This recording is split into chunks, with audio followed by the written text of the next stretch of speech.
Well, that was a mouthful right there, but I think you get the point right here.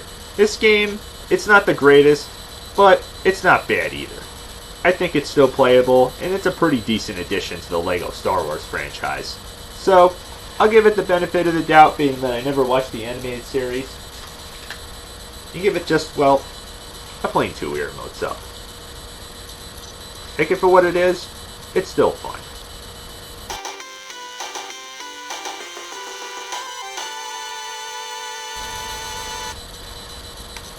Alright, well, moving on to the final conclusion of this whole LEGO Star Wars franchise. For now, that is, until the next one that will pretty much tie the knot on the whole LEGO Star Wars franchise, being that we have one more movie coming out, as I mentioned, that I'm all excited for. But in the meantime, the one that you're probably all waiting for, yep, LEGO Star Wars The Force Awakens on PlayStation 4, also available on other consoles except for the Switch until, of course, the next one that completes the whole saga comes out next year sometime. But yes, is the Force super strong? Does it come back as strong as ever? Well, let's take a look, shall we? Alright, well, as soon as you start the game up, you get that classic Star Wars intro with that classic John Williams score, which I should say is out of this world. So let's start the game, and you can first notice that it doesn't start with The Force Awakens. Instead, it starts with the Battle of Endor, which is the last part of Return of the Jedi. Yep, starting with the Endor planet on foot, with the Ewoks, the Walkers, and all that. Then a boss fight against Darth Insidious. Yeah, you know, where you team up with Darth Vader. It's pretty creative and lengthy. And then followed by a flying mission to take out the Death Star once and for all, where you pilot the classic Millennium Falcon. Okay, I have one question. Why in the hell does this need to be in here? Didn't we get enough of this in the last game, LEGO Star Wars 2 to be exact? Isn't this supposed to be LEGO Star Wars Force Awakens? But, okay, once you get through this part of it, you're finally onto what the title of the game is, and where it should have started, Episode 7, Force Awakens. Yep, just like in the movie, you get the assault on Jakku, where you play as both Poe and BB-8, working your way through a bunch of puzzles and burning buildings and such, because of course the First Order is invading that planet to find BB-8, which of course holds the secret to where Luke Skywalker is. They're all led by the villainous Kylo Ren, who takes Poe prisoner aboard his ship, where a stormtrooper, later known as Finn, betrays the First Order and helps him escape, which of course involves fighting a whole bunch of stormtroopers, puzzles and teamwork and so forth, the usual stuff. Which brings me to a couple of new things that I noticed they introduced in this franchise for the first time that you'll see several times throughout this whole game. First one being that when you see broken Lego pieces and you have to assemble something, it's not just one thing. A lot of times you get several options of what you want to build out of these broken pieces. And yes, if you want to build the other one, you're more than welcome to, just by destroying the one that's currently built, and there you go, just build it up. Another new feature that I think is really cool is when you come across enemies that are shooting at you, and you notice barriers, that's because you have to take cover behind them, and well, it goes in sort of a third-person type of thing, where you have to shoot, take cover, shoot. Basically, you have to time it right. But thank the Lord, it's a LEGO game, so if you die, you respawn in the exact spot that you died in. But it takes strategy most of the time with these. And it can be much more than just simply shooting. That's right, they decided to add a little more to it than that. Which is good because it definitely gives these much more variety. And finally, there's actual spoken dialogue. Yep, because this is one of the newest LEGO Star Wars games, and we're finally in the era where LEGO game characters finally start talking. This is a first for this franchise.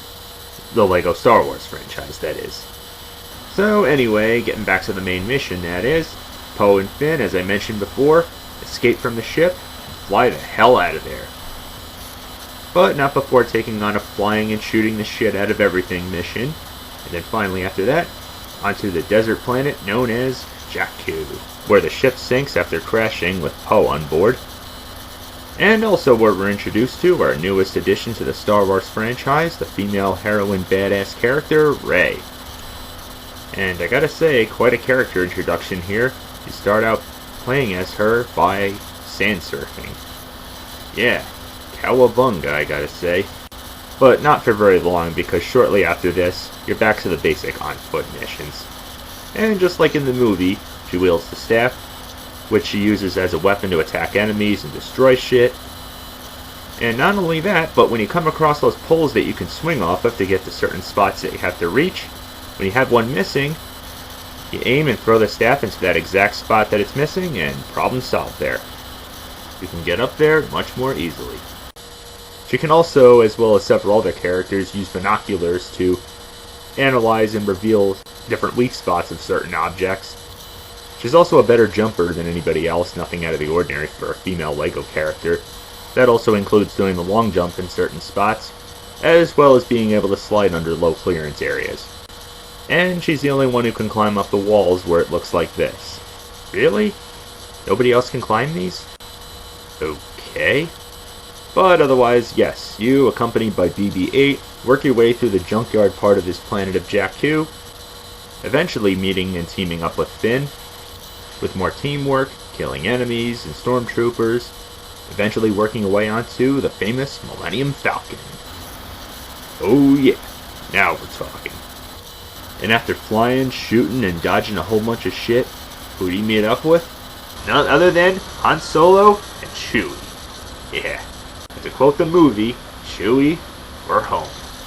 And just like the previous games, of course Chewie has his strength to pull things out, his bowcaster gun for shooting, and he can throw bombs on anything that's shiny which needs to be destroyed. I should also mention that Finn can walk through seemingly toxic gas. I don't think I need to further explain every other character's strengths and weaknesses and abilities are. Some of them have guns, some of them have lightsabers, some of them can use the Force, some of them can grapple, you get the point. Anyway, our mission objective, getting back to that once again, just like in the movie, a bunch of gangsters show up to try to attack Han Solo and Chewie, so gotta take them out.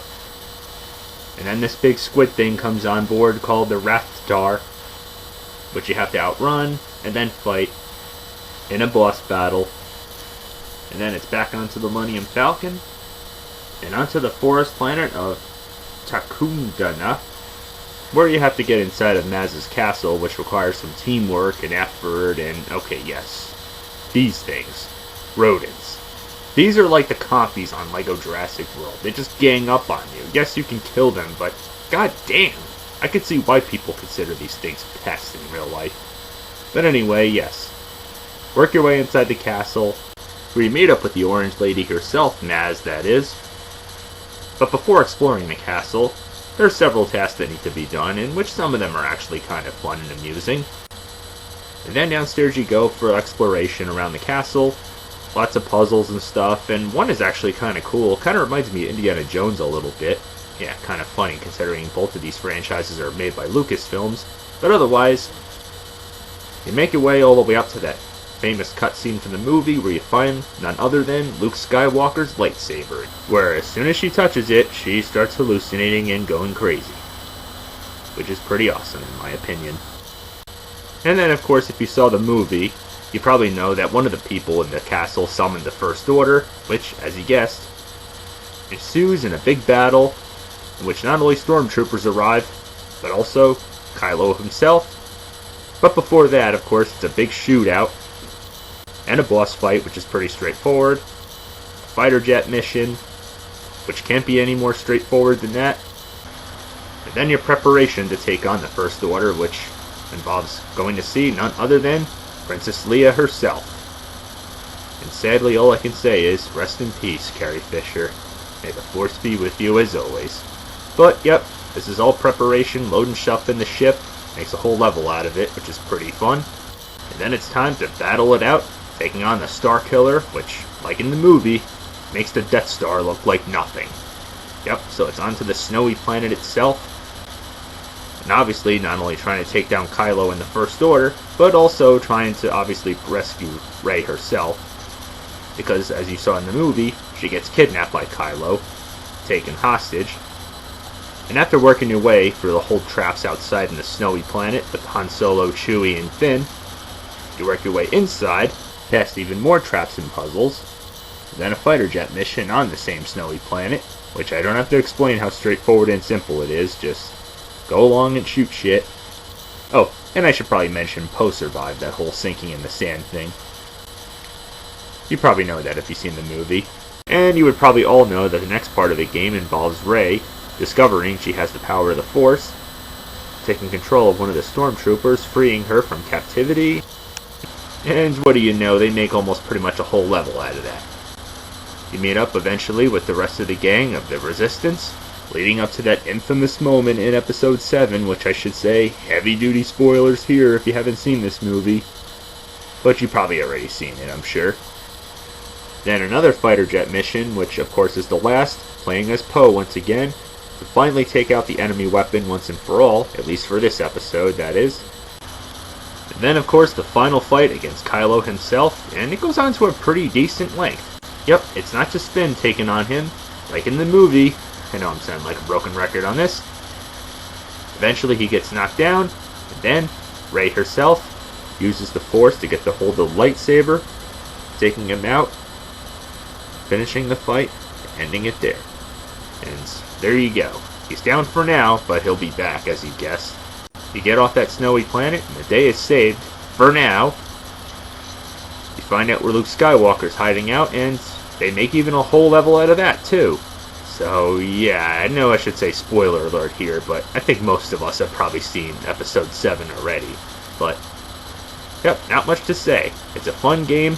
The voice acting's great, just like in the movie. It's silly, it's funny, it's great to play whether you're playing by yourself or even with a second player. The soundtrack's great. It's LEGO Star Wars Force Awakens, and all I can say is, the Force is fully restored in the LEGO Star Wars universe. So, my final verdict is, rocking Wii Remote Wii Motion Plus up and the playing Wii Remote up. Believe me, it's that good.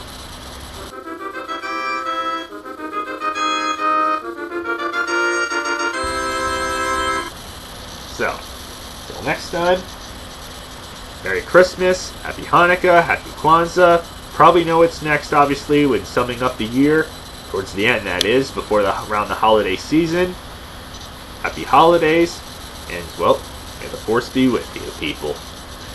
Let's hope for the best out of the final Star Wars movie out of this saga. I think it'll be great. Happy gaming.